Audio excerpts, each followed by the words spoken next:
On the night of August 22nd, 1991, a crowd of Russians began removing a 14-ton bronze statue in a major Moscow intersection. It was an act that years earlier would surely have cost them their lives. But on this night, as democracy was budding in the Soviet Union, the statue represented all that was wrong with the country. For those in attendance, its removal signified the end of an era.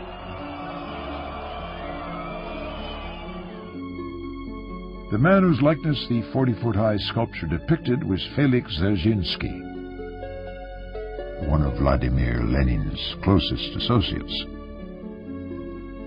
He was the founder of the Soviet Union's first official secret intelligence service, known as the Cheka.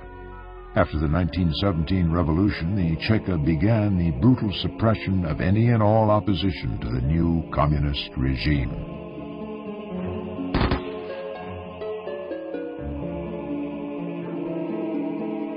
After Lenin's death, Joseph Stalin consolidated his grip on the Soviet state by utilizing the newly powerful Secret Service as his personal instrument of control.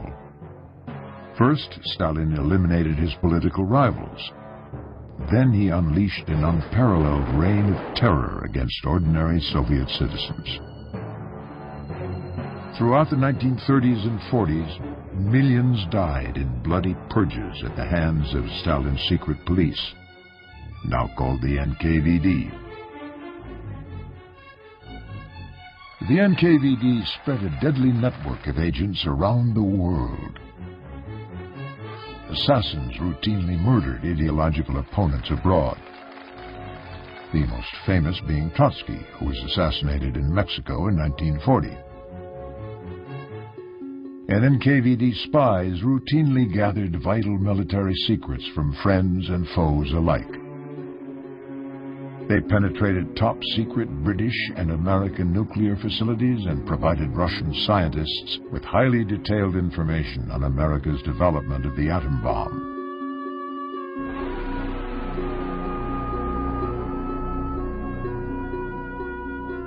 By the end of World War II, Soviet agents had infiltrated all the world's major military and political establishments, and many of the lesser ones.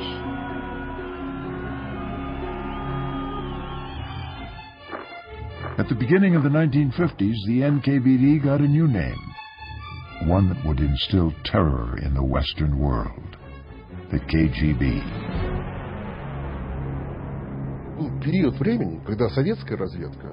At that time, Soviet intelligence was the most effective and the most powerful in the world.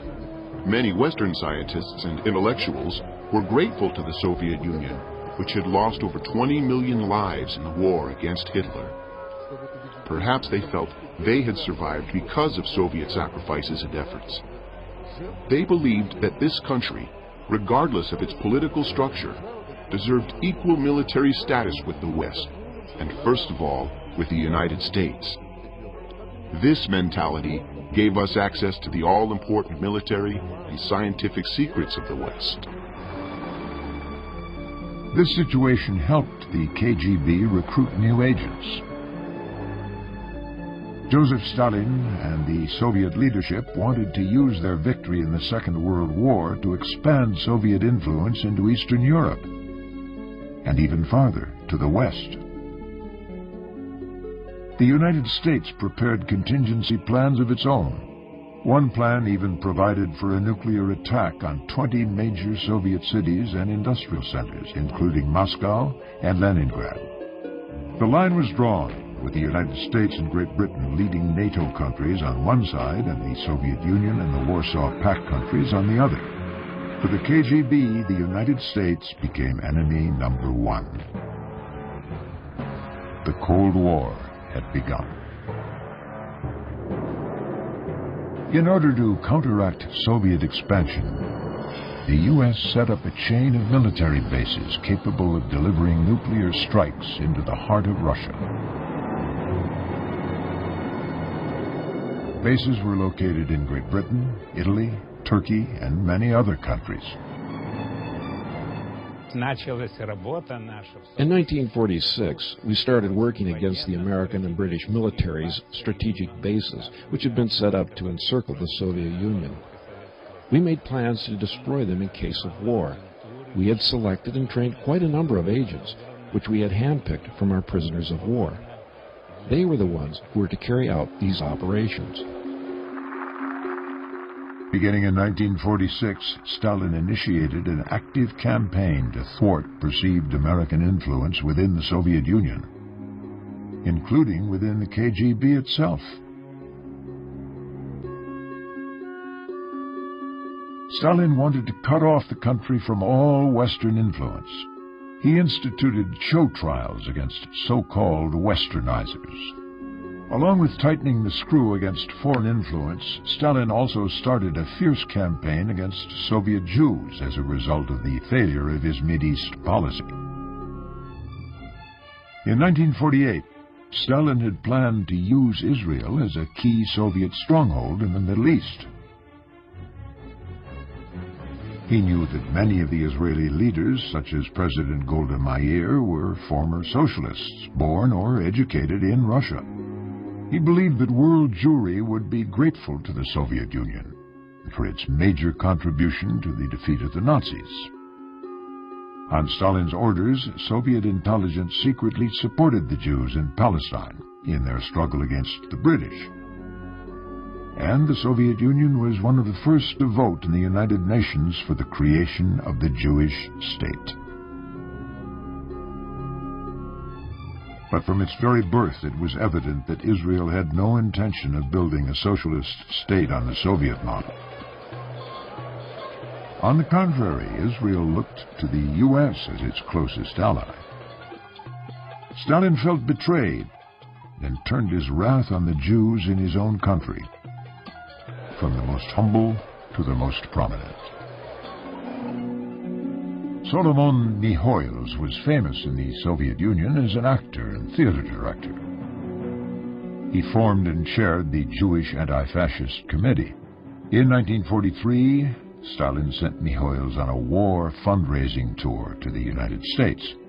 Mihoils fulfilled the mission and brought many American donations to Moscow. After the war, Stalin planned to use Mihoils to collect $10 billion in donations from the West to help rebuild the Soviet Union. The failed Mideast policy changed everything. On January 13, 1948, Mihoils had a so-called accident in Minsk. According to the official version, an unidentified truck hit and killed him. His body was brought to Moscow and buried in an official ceremony with honors. But soon afterward, Mihoils was proclaimed an American spy, and his anti-fascist committee was banned as a nest of American spies. Only later would the truth come out. On that January night, Mihoils had been invited to the country house of the local Minister of Security. He was given a lethal injection, and his body was thrown under a truck driven by a Secret Service officer. Suddenly, all Jews were at risk. In the Soviet Union, the word Jew became synonymous with traitor. In the Soviet Secret Service, the purge of these alleged subversives was almost total. Many feared this as a signal that an increasingly paranoid and delusional Stalin would soon plunge the Soviet Union into a repeat of the bloody purges of the 1930s, and perhaps even provoke a nuclear war with the United States. Then, unexpectedly, in March 1953, the great dictator Joseph Stalin died.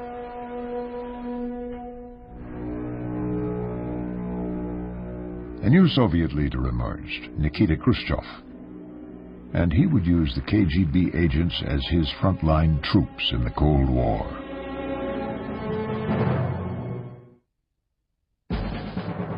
In 1956, at a closed plenary session of the all-powerful Communist Party, Khrushchev exposed some of the horrors of Stalin's regime and of the Secret Service that had carried out his criminal dictates.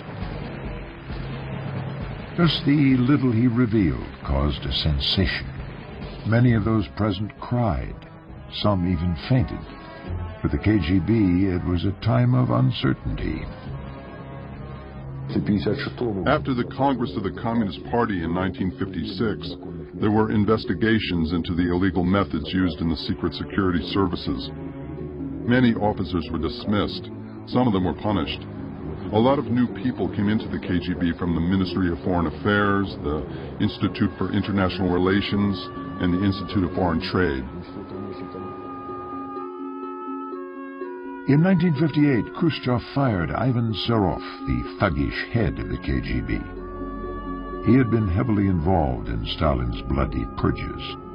Then Alexander Shelepin received a call from the Kremlin.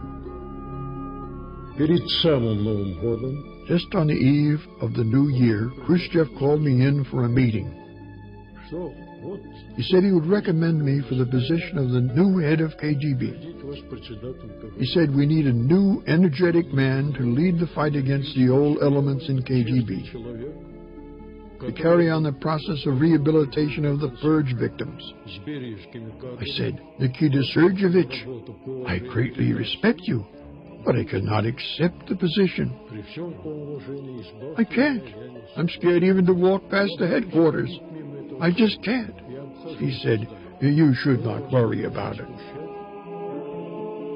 Within the Soviet Union, Khrushchev's spring thaw was an attempt to lessen the consequences of Stalinism. He opened the notorious gulags, scenes of unspeakable atrocities. He released political prisoners and rehabilitated the reputations of thousands of victims of the purges. On the other hand, Khrushchev became a militant cold warrior, sending in troops to crush the Hungarian uprising of 1956, and pounding on his desk at the United Nations, shouting that he would bury the United States. Khrushchev didn't hesitate to use KGB operatives in his attempt to achieve that goal. The first victims of the KGB were Russian opponents in exile from the communist regime, or defectors to the West. They were traitors sentenced to death by our court. Traitors had to be executed, but the West was hiding them, changing their appearance with plastic surgeries, moving them from one place to another. One night there, another day here. Yes, we were hunting them, and we didn't always succeed in finding them, but sometimes we did. There were cases of fatal car accidents, or somebody would die in the street from alcohol poisoning. Others just kicked the bucket, with our help or without. It's difficult to tell for sure now. As for the political killings, well, those were exceptional cases. In 1957, while Moscow hosted a World Peace Festival for students, a KGB assassin killed Lev Rebet, a vociferous anti-Soviet thinker in Germany. 2 years later, Stefan Bandera, the leader of a Ukrainian nationalist organization abroad, was murdered in his home in Munich, Germany. Both Rebet and Bandera were murdered by one of the KGB's most reliable and expert assassins, Bohdan Stashinsky. His method was both ingenious and horrific. He sprayed his victims with a high dosage of cyanide mist. They inhaled the lethal cyanide and suffered immediate and fatal cardiac arrest. The KGB regarded killing people abroad, as well as in the Soviet Union, as a normal part of its operations. It stopped in the early 1960s, not because it had decided that it was wrong to kill people, but because there were several defectors in Germany. The Soviet Union subsequently decided that the risks of being found out in future were such that it wasn't prudent to continue. The most startling defector was the arch-assassin himself, Stashinsky. In August 1961, one day before construction began on the Berlin Wall, Stashinsky and his East German wife gave themselves up to American authorities in West Germany. Stashinsky admitted killing Rebit and Bandera. He was tried and sentenced to 8 years in prison. Later, he was secretly released and taken to the United States. In June 1957, FBI agents barged into the studio of a New York photographer who called himself Rudolf Abel. They had warrants to search the studio and arrest Abel. Throughout the arrest and search, Abel remained calm. At one point, he asked to go to the bathroom. There, Abel, in reality a KGB spy, destroyed most of the incriminating materials in his possession. Later, he won some respect from the FBI interrogators with his sharp intellect, the breadth of his knowledge, and the skill of his spycraft. Abel had entered the U.S. through Canada in 1948, using a false passport.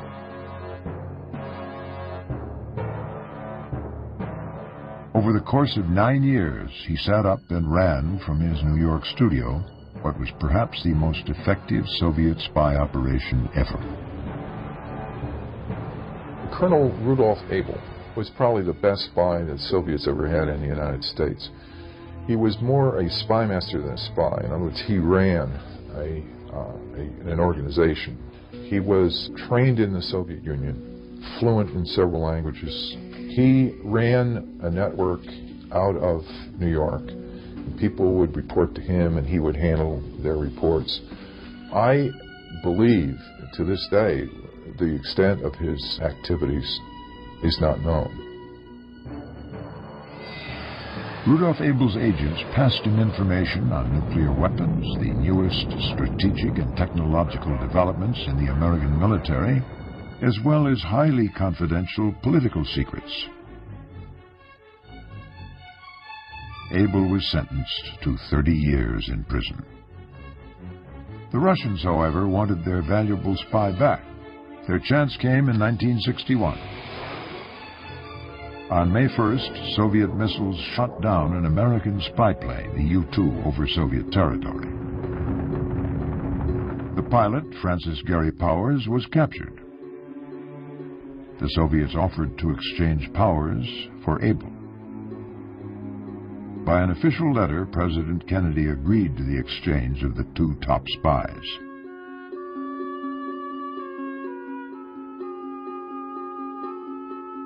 On February 10, 1962, the two spies stood on opposite sides of this bridge, which separated West Berlin from the east. Boris Nalyvaiko was part of the KGB contingent. First of all, we identified Abel as they identified Powers. Then Powers and Abel started walking toward each other, staring, as if consuming each other with their eyes. After they passed each other, Abel stopped and turned his head to look once more at Powers. And Powers, though free now to go to his side, turned his head to get another look at Abel. It was a transcendent moment. We get Francis Gary Powers, and the Soviets get Abel back. And all of the secrets that Abel may have had go with him, and he becomes, as far as people know, one of the big training officers in the Soviet spy schools. The FBI had put a stop to Abel, but not to Soviet spying in the U.S. 10 months after the historic exchange of Abel for Powers, a sergeant of the American Army was informed that he had been promoted to major in the Soviet Army. With the promotion came Soviet Premier Nikita Khrushchev's personal congratulations.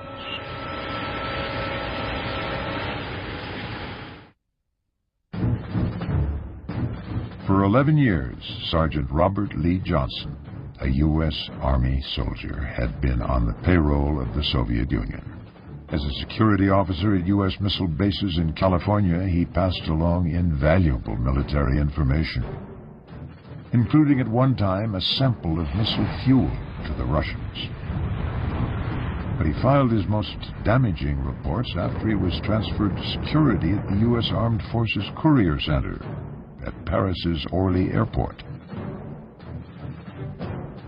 The Courier Center was a key communications transit center for materials and code systems being sent from the States to NATO headquarters, as well as to American forces in Europe and the U.S. Sixth Fleet. In February 1961, Johnson walked out of the Courier Center with a small briefcase stuffed with secret documents. KGB officer Vitaly Izhumov was Johnson's handler in France. We had two tag teams working on the case. The first team took the documents from Johnson and brought them back to the city, where they handed it over to a second team. The second team smuggled the materials into the Soviet embassy. There, our specialists opened the envelopes, photocopied the papers, put everything back, resealed the envelopes, and returned them to the first team to return to Johnson. This operation was repeated 17 times. For Moscow, it was an incredible windfall. The Soviets got unprecedented access to vital American military secrets, including U.S. and NATO defense plans in Europe, the quantity and location of nuclear missiles in Europe, and most importantly, descriptions of American coding systems. The operation was slick and extremely professional. It might have gone on for years, but for the unexpected. In 1964, a KGB officer, Yuri Nozenko, defected to the West. He exposed Robert Johnson, who was subsequently arrested, tried, and sentenced to 25 years in prison. Johnson's arrest was a great loss for the KGB, but not a fatal one. KGB operatives were masters at compromising and recruiting new spies. If the KGB gets some material, compromising material on a person, mainly it is connected either with sexual or with homosexual affairs or something, they usually show the material. If a person rejects the offer, they send this material to his superiors or to the relatives. But the most popular approach when you recruit a person is gradual approach. On an ideological basis, you see common ideology, or you're a left-winger, I'm a left-winger. George Blake was recruited because of his ideology. During the Korean War, he worked as a British intelligence officer. But Blake was captured by the North Koreans and in 1951 recruited by the KGB. In 1953, he was released from a prisoner of war camp and returned to Britain. He resumed work in anti-Soviet intelligence. No one suspected that George Blake had become a double agent. As Blake himself later admitted, he betrayed almost 400 Western agents working against the Soviet Union and the Eastern Bloc. George Blake was informed of one of the most ambitious Western intelligence operations against the Soviets in the 1950s. It was Operation Gold Stopwatch, a joint British CIA operation to dig a tunnel from West Berlin into East Berlin to access and tap into key East German and Soviet communication lines. A delegation of senior CIA officers came to London to discuss with the British side the details of such an operation. I was the secretary who kept the notes of the meeting, so I was fully informed of what was going on. The information concerning the operation you could get on a small piece of paper, because all that was needed really was to know which cables were going to be attacked, where the tunnel ran. At my next meeting with my Soviet contact, I was able to pass this information. The Russians, seizing on the value of keeping their knowledge of the tunnel secret, let it exist for 2 years, spreading a great deal of misinformation over the tapped lines. Finally, in 1956, Soviet technicians accidentally discovered the tunnel while making cable repairs. Nobody suspected George Blake, He was revealed only after a defector, the deputy head of Polish intelligence, Mikhail Golinewski, exposed him. On April 12, 1961, the same day that Yuri Gagarin became the world's first man in space, a British newspaper revealed that Blake had been arrested on espionage charges. Blake received an unprecedented prison sentence, 42 years. Later, he would say that Gagarin's spaceflight and the triumph of the Soviet space program was a major source of moral comfort. It confirmed for him that he had been right to help the world's most socially progressive country build a better future for humankind. In 1966, with the help of an Irish Republican Army member, Blake managed to escape. He spent 24 hours in a hidden compartment of a minivan that brought him to the border of West and East Germany. His arrival in the East was as awkward as it was unbelievable to the guard who greeted him. There was an East German frontier guard, and I went up to him, and I said I wanted to talk to the Soviet officer, and then after about half an hour, a young man came, and I said who I was, and would he please report to Moscow to say that I had arrived. He said, well, it was late, it was by that time 2 o'clock in the morning, and there was very little he could do at that time, but he would make arrangements for me to spend the night at the frontier post, and the next morning about 8 o'clock the door opened and in stepped one of the comrades from the Soviet intelligence service with whom I had worked for several years in London and who knew me personally. And when he saw me, he said, "That's him." In Moscow, George Blake was rewarded with a large flat and a country house. He married a Russian woman and worked as a translator for more than 30 years until his death in Moscow in 1996. His counterpart, a high-ranking Russian military intelligence officer, was not so lucky.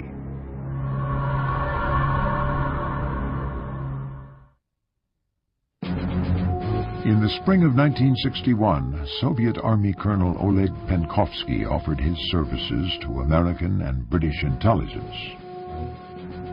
Penkovsky was a remarkable catch. He'd received Russia's highest military awards for bravery in World War II. He'd mingled with the leading members of Soviet society, and his friends and patrons were highly positioned military officers. But Oleg Penkovsky had developed a vehement hatred for the Soviet regime. The American and British agents who worked with him were taken aback by his intensity. He went so far as to seriously suggest planting small nuclear devices near key strategic installations in Moscow, such as the headquarters of the KGB, the general headquarters of the military, and the Communist Party headquarters. He even urged the Americans to make a preventive nuclear strike and annihilate the city of Moscow in order to decapitate the Soviet monster. Penkovsky began spying for the Americans at a time when U.S.-Soviet relations were rapidly deteriorating. In an attempt to alleviate tensions, President Kennedy met with Soviet Premier Nikita Khrushchev in Vienna in June 1961. The meeting ended in a stalemate, but Penkovsky was able to give the CIA a classified Russian report on the meeting, detailing how the Russians intended to respond to the Americans. 2 months later, Khrushchev ordered the construction of the Berlin Wall. In the resultant crisis, American tanks faced off against Russian tanks. Only 50 yards and barbed wire separated the two superpowers. Penkovsky's espionage reports helped to form the measured American response to the crisis. Then, in the autumn of 1962, an American U-2 spy plane provided definitive evidence of the presence of Soviet nuclear missiles in Cuba, a mere 90 miles from Florida.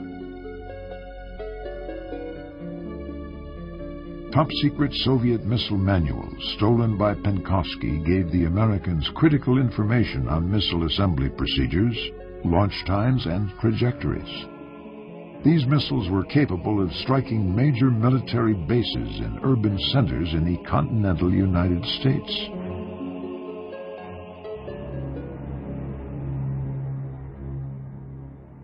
Kennedy demanded that Khrushchev remove the missiles. Khrushchev stonewalled. The world teetered on the brink of war. But Kennedy had an ace in the hole: Oleg Penkovsky.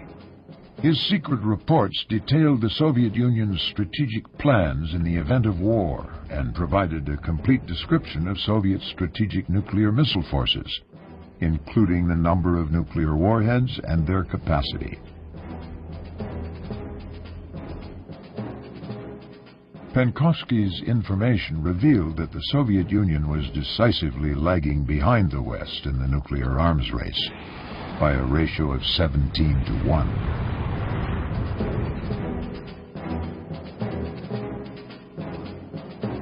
Another player suddenly became important in this tense showdown. He was a KGB agent based in the Soviet embassy in Washington. The CIA knew him as Fomin. His real name was Alexander Feklisov. At the height of the crisis, Alexander Feklisov and American journalist John Scully met in a Washington restaurant. Feklisov knew that Scully was close to the Kennedys. Scully was aware of the nature of Feklisov's real activities.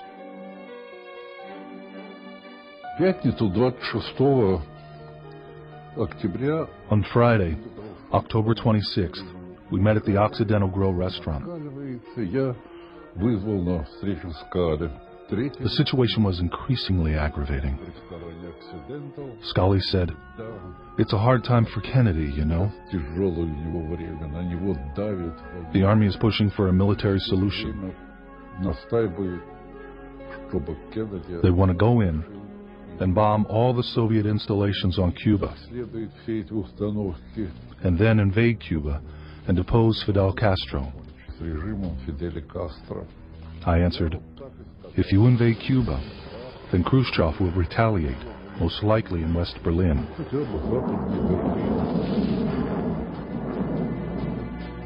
Feklisov reported the conversation to the Soviet ambassador. Scully briefed President Kennedy. That same evening, Scully and Feklisov met again. Scully told me at the very beginning of our meeting that he was authorized to come by the U.S. administration. He took out a piece of paper to read. He said, "The Soviet Union must dismantle all missile launch sites on Cuba and remove them from Cuba under the supervision of the United Nations. Then, the United States will take a public pledge not to invade Cuba." Feklisov drafted a cable about this extremely important meeting with Kennedy's representative to be forwarded to Moscow with the U.S. proposal. When Feklisov came to the Soviet ambassador in the U.S. to ask him to send the cable about the meeting with Scully, the ambassador refused. He did not dare. Then Feklisov sent the cable directly to the KGB, addressed to me personally. I had the cable put on Khrushchev's desk. Time was running out. Then suddenly, Moscow broadcast the news that Khrushchev would remove the missiles from Cuba. The world stepped back from the brink of nuclear destruction. In this Washington restaurant, there's a small commemorative plaque on top of one of the tables. It reads, "At this table, during the tense moments of the Cuban crisis in October 1962, a Russian offer to withdraw missiles from Cuba was passed by the mysterious Mr. X to ABC TV correspondent John Scully." On the basis of this meeting, the threat of a possible nuclear war was avoided.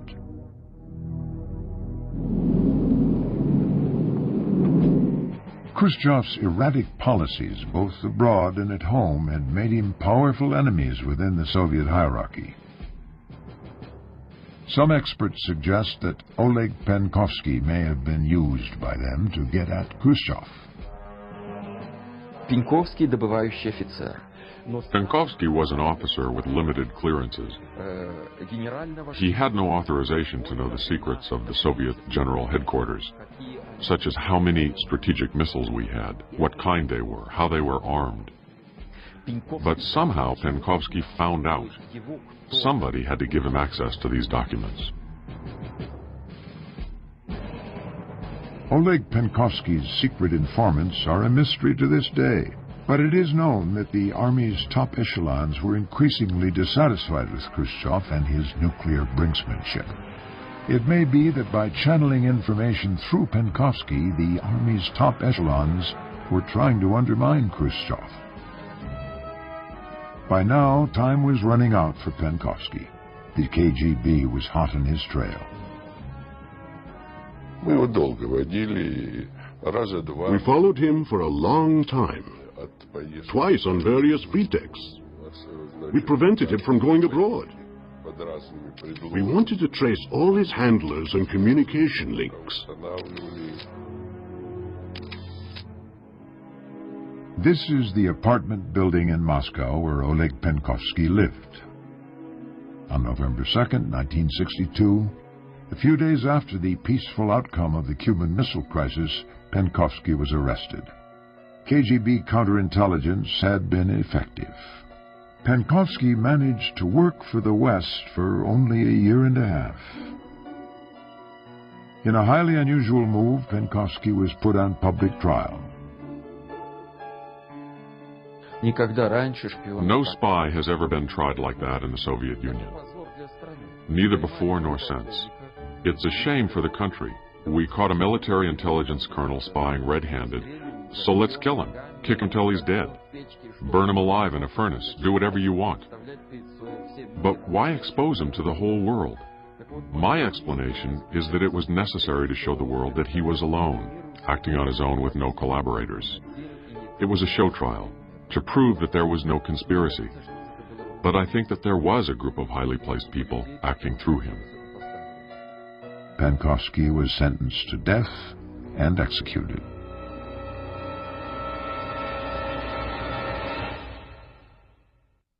But by then, Khrushchev's grip on power was slipping. His deputy, Leonid Brezhnev, wanted him out of the way. Brezhnev met secretly with Vladimir Semichostny, head of the KGB. Brezhnev said we should find a way to physically remove Khrushchev. Maybe poison him or just shoot him. I told him it's impossible, because I personally cannot do it alone. I must get men from his security service to do that. I must give them details. Then Brezhnev asked if we could arrest him.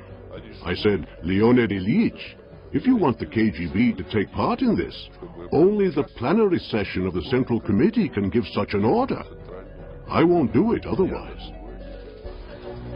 In 1964, Khrushchev was deposed.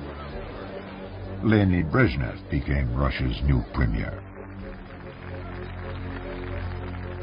Like his predecessor, Brezhnev strongly supported the KGB as a secret weapon of the Cold War. Soon he would land a valuable American traitor.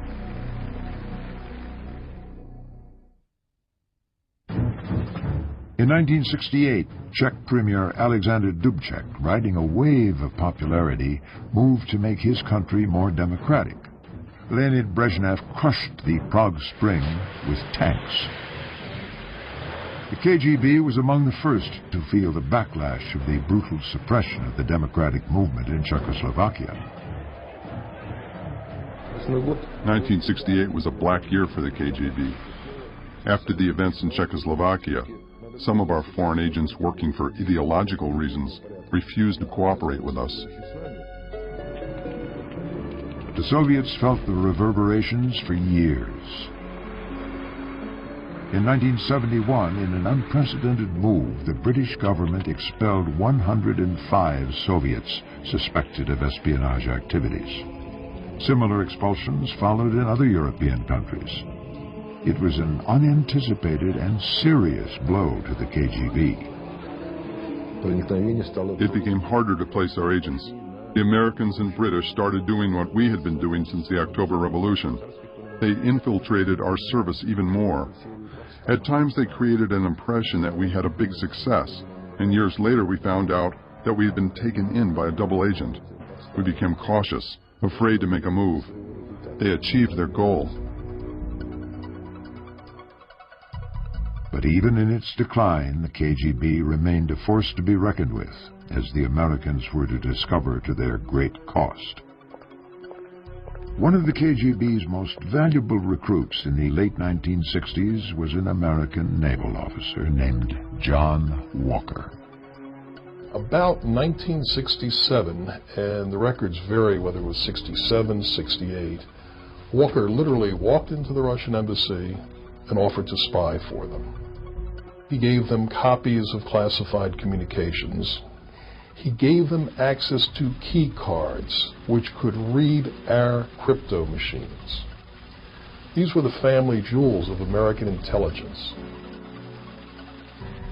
John Walker passed so many code keys to his KGB handlers that the Russians were able to decode over 1 million secret U.S. military messages.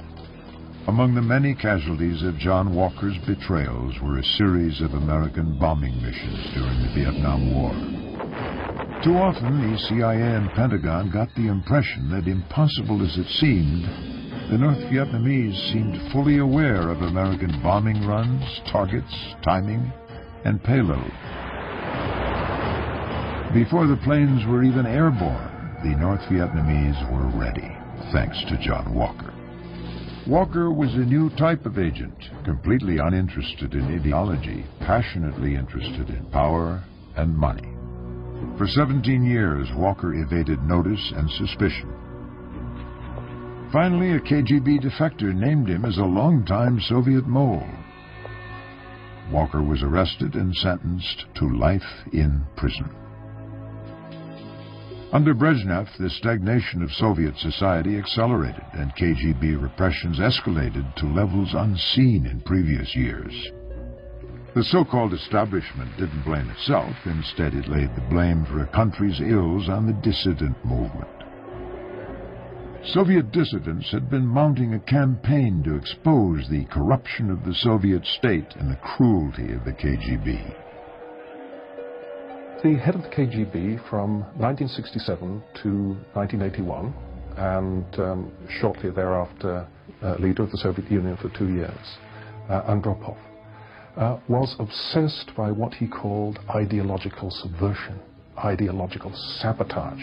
And he believed that from the moment that a dissident like Andrei Sakharov, for example, was free to put his views, to call for the introduction of democratic values and the destruction of the one-party state, the whole system might begin to crumble.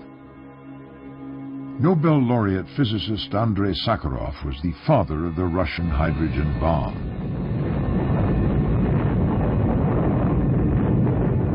He became the most outspoken and fearless leader of the Soviet dissident movement. The Soviet authorities retaliated by sending him into indefinite exile in the town of Gorky. With the help of doctors, the KGB did everything possible to drive the scientist insane. They watched him 24 hours a day. But Sakharov was still lucky. Thousands of other lesser-known dissidents were forced to serve their terms in mental institutions and prisons.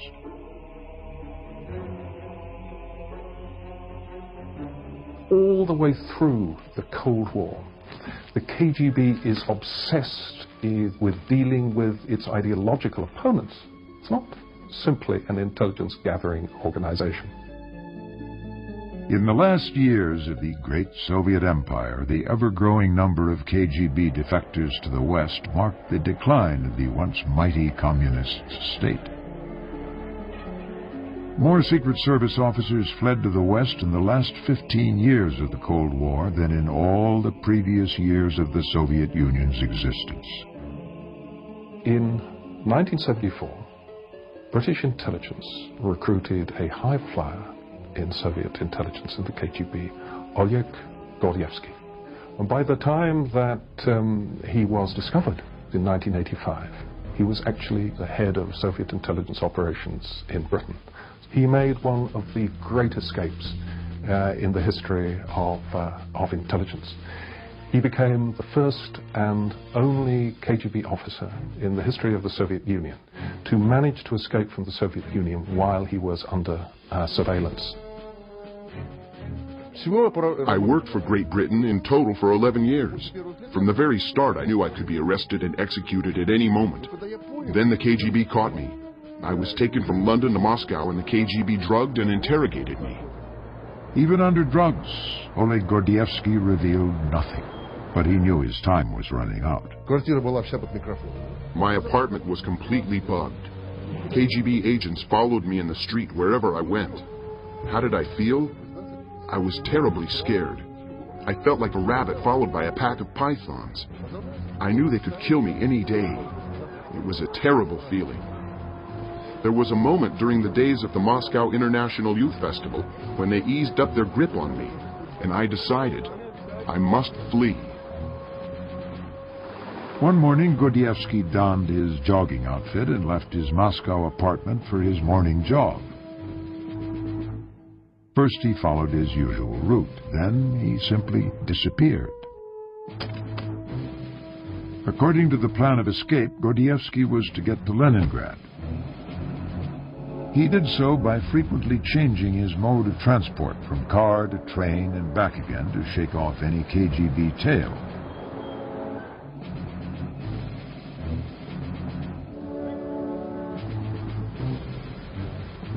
Near Leningrad, he climbed into a car sent especially for the rescue operation by British intelligence. A few hours later, Oleg Gordievsky successfully crossed the Finnish border in the trunk of the car.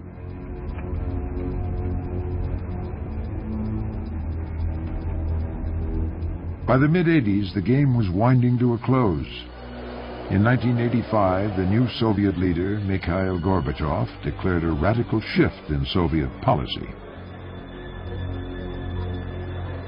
It was called Perestroika. The old guard, like the head of the KGB, Vladimir Khrushchev, felt that a catastrophe was brewing and that Gorbachev was doing nothing about it. They saw everything they had cherished and believed in disintegrating. They were convinced something had to be done. Vladimir Khrushchev was the head of the KGB, and he came to the conclusion that Gorbachev had to go. At the end of August 1991, Khrushchev and his co-conspirators announced on Soviet television that Gorbachev was sick and declared martial law to safeguard the country. I read several government reports on this, classified information. I got an impression that the KGB was, not surprisingly, at the center of the coup against Gorbachev. But Russia had gone too far down the road of reform. The people of Moscow rose in protest. After 2 days of a dramatic standoff, the coup leaders lost their nerve and retreated. They were arrested. The head of the KGB, Vladimir Khrushchev, was interrogated in Moscow. But Gorbachev's own poor performance during the coup cost him the support of the country. The new hero was Russian President Boris Yeltsin. Addressing a crowd of thousands gathered in front of KGB headquarters in downtown Moscow, Yeltsin promised Russians that the old KGB would be reformed. That promise is what spurred a cheering crowd to remove the symbol of the old communist regime. The monument to the founder of Soviet secret intelligence, Felix Dzerzhinsky. By the end of 1991, the old KGB ceased to exist along with the Soviet Union itself. A long story, full of sound and fury, of deceits and betrayals, of death and torture, and at times of great bravery, daring, and ingenuity, had come to an end.